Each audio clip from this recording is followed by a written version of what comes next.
আসসালামু আলাইকুম সবাইকে। সবাই কেমন আছেন? আলহামদুলিল্লাহ আমি অনেক ভালো আছি। তো আজ আমি একটা রেসিপি নিয়ে চলে আসছি। যদিও এই রেসিপিটা আমার না, তারপর আপনাদের সাথে শেয়ার করতেছি। তো কাদের বাসায় এরকম পাকনামি করার মতো হাসব্যান্ড আছে, তারা কিন্তু অবশ্যই কমেন্ট করে জানাবেন। তো এই যে আজকে যে হাত দেখতেছেন, যে হাতের আজকে রেসিপি দেখতেছেন, সেটা কিন্তু একদমই আমার হাত না বা আমার রেসিপি না, সম্পূর্ণ রেসিপিটা আমার হাজব্যান্ডের। তো দেখেন, এত এত রেসিপি বানায়া খাওয়াই, এইটা সেইটা, এত সুন্দর সুন্দর রেসিপি, তারপরেও বান্দার মন ভরে না। সে নতুন একটা ইউনিক একটা রেসিপি বানাবে আর সেটা বানিয়ে আমাকে আবার খাওয়াবে। তো তার জন্য যে টমেটো নিছে, টমেটোটা কেটে যে মাঝখানের বিচিগুলো সে বের করতেছে। তো আমি ডিম খুবই পছন্দ করি, ডিম আমার জীবন জাহান বলতে পারেন, খুবই পছন্দের একটা জিনিস ডিম। তো তার জন্য ডিম দিয়ে সে এখন এই রেসিপিটা কমপ্লিট করবে। তো দেখেন, সে বুদ্ধি করে সুন্দর করে টমেটোটা কেটে তারপর এখন এই যে চামচ দিয়ে ভালো করে মাঝখানের এই বিচিগুলো বের করে নিচ্ছে। তো মূলত আমার জন্যই মানে রেসিপিটা আর কি রেডি করছে, কারণ আমি ডিম খেতে অনেক পছন্দ করি, তো তার জন্য। তো তারপর আমি খুশি হইনি, কারণ সে কেন পাকনামি করতে গেল, তো তার জন্য। তো যাই হোক, যেহেতু চেষ্টা করছে, তো তার জন্য ভাবলাম আপনাদের সাথেও শেয়ার করি। কারো যদি এরকম অদ্ভুত রকমের রেসিপি বা জিনিস খেতে মন চায়, তারা এটা দেখে অবশ্যই বাসায় বানিয়ে খেতে পারেন। তো তারপর দেখেন মাঝখানে বিচিগুলো সুন্দর করে বের করে নিচ্ছে, একেবারে একটা দানাও রাখতেছে না, সুন্দর করে চেটে পুটে বের করে নিল। নেওয়ার পর এখন হচ্ছে এটাও ঢাকনাটাও রেখে দিল, উপরে ওটা ফেলে দিল না। আর একটা আবার আছে, সেটাকে ওইভাবে কেটে একই পদ্ধতিতে বিচিগুলো বের করে নেবে। তো তারপর দেখেন এখানে হচ্ছে নাগামরিচ বা বোম্বাই মরিচ, কত বড় সাহস দেখেন, সে কুচকুচ করে কেটে নিচ্ছে, কুচি কুচি করে যেগুলোকে বলে আর কি। তারপরে এই যে কুচি কুচি করে কেটে নেওয়া হয়ে গেল, তারপর আবার যে সে হাত দিয়ে বা তুলেও নিচ্ছে, কত বড় সাহস, চিন্তা করা যায় যে ঝালেই মরিচ। তারপর দেখেন কোয়েল পাখির ডিম নিয়ে আসছে, কতগুলো ডিম। এখন ডিমগুলো সব ভেঙে ভেঙে এটার মধ্যে দিয়ে দেবে। দেখেন, মানে 3-4 ঘন্টা লাগছে তার এই রেসিপিটা বানাইতে, ভাই রে ভাই, চিন্তা করা যায়। তো তারপর একটা একটা করে ডিম ফাটিয়ে এখানে নিচ্ছে, কোয়েল পাখির ডিমগুলা 5-6টা হবে এরকম। তারপরে যে দেখেন নাগামরিচগুলো এর মধ্যে দিয়ে দিল কিছুটা পরিমাণ। তারপর এখন এর মধ্যে দিবি লবণ, আর হচ্ছে দিয়ে দিবে হলুদের গুঁড়া সম্ভবত,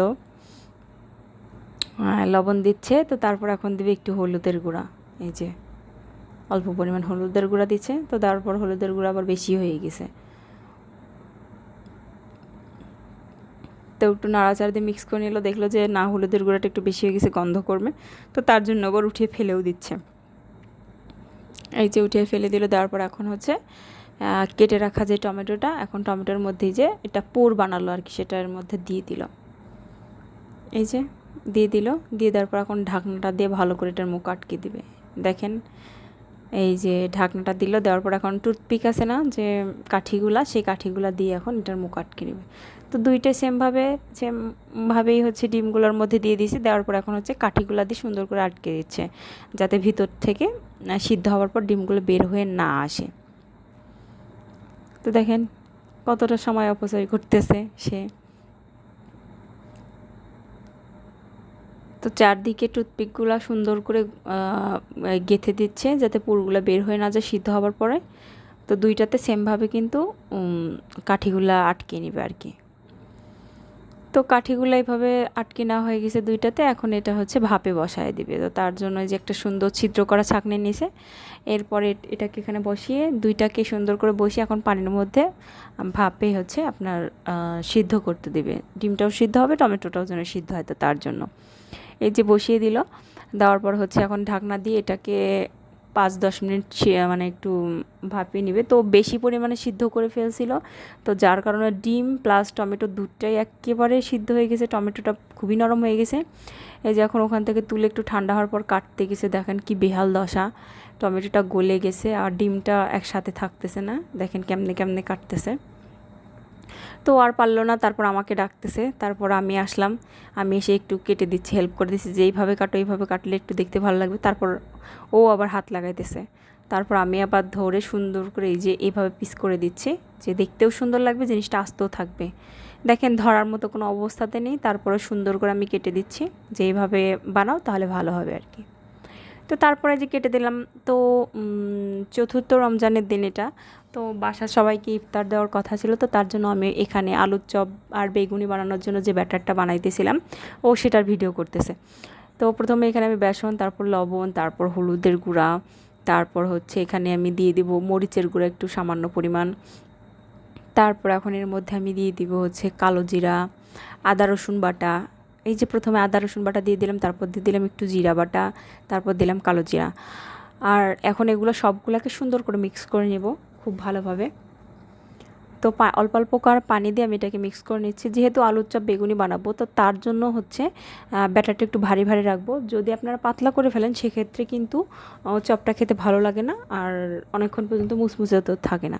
তো তার জন্য একটু আমি ভারী ভারী করে নিলাম। ওই দেখেন ব্যাটারটা দেখে অবশ্য আপনারা বুঝতে পারতেছেন। তো ওখান থেকে ও 1 বাটি পরিমাণ ব্যাটার লুকিয়ে তুলে রাখছিল আর কি। তো সেটাতে এখন কেটে রাখা যে হচ্ছে টমেটোর আর ডিমের যে ফালিগুলা, সেগুলোকে চুবিয়ে চুবিয়ে সুন্দর করে পরে ও ভেজে নিচ্ছে। তো এই যে সুন্দর করে ডুবো তেলে ভেজে নিলে কিন্তু হয়ে গেল টমেটো ডিমের চপ। কী বলে আল্লাহ জানে এই রেসিপি। তো যাই হোক, টমেটো ডিমের চপ এইভাবে সে বানাইতেছে আর আমাকে সে খাওয়াবে। তো এই যে সুন্দর করে ভাজা ভাজা করে নিচ্ছে, সবগুলো দিয়ে দিচ্ছে একের পর এক। মানে পুরুষ মানুষ হিসেবে ভালোই করছে রেসিপি, মোটামুটি সেরকম খারাপও না, সুন্দর। তো আপনারা চাইলে এরকম অদ্ভুত রকমের রেসিপি অবশ্যই ট্রাই করে দেখতে পারেন। আর আমার হাজব্যান্ডের রেসিপি আপনাদের কার কার ভালো লাগছে তারা অবশ্যই কিন্তু আমাকে কমেন্ট করে দিবেন।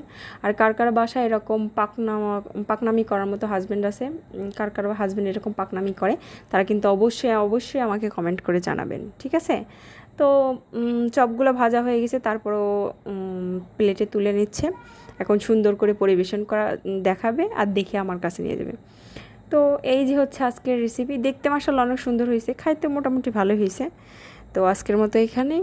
তো সবাই ভালো থাকবেন, সুস্থ থাকবেন, আমার জন্য কিন্তু দোয়া করবেন। আর হ্যাঁ, যারা এখন পর্যন্ত আমার ইউটিউব চ্যানেলটা সাবস্ক্রাইব করেন তারা কিন্তু অবশ্যই অবশ্যই আমার ইউটিউব চ্যানেলটা সাবস্ক্রাইব করে দেবেন।